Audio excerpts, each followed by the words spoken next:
আপনি বাংলাদেশী নাগরিক হিসেবে বাংলাদেশে যে সকল আইনসমূহ রয়েছে সে সম্পর্কে অবশ্যই আপনাকে ধারণা থাকতে হবে। অর্থাৎ মূল কথা হচ্ছে আপনি কোনো একটি অপরাধ করেছেন। অপরাধ করে যদি বলেন যে আমি এই আইন সম্পর্কে অবগত না, আমি না জানার কারণে আমি এই ভুলটি করেছি, এরকম কথা বলে কিন্তু আপনি পার পাবেন না। সুতরাং আপনি যে অপরাধ করেছেন তার শাস্তি কিন্তু আপনাকে পেতে হবে।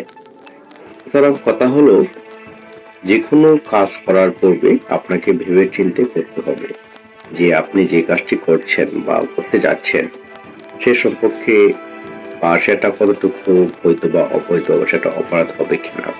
এই জন্যই আমি প্রায় সময়ই বলে থাকি যে আমাদের বাংলাদেশে যে আইনসমূহ রয়েছে সে সম্পর্কে অবশ্যই আপনাকে অবগত থাকতে হবে।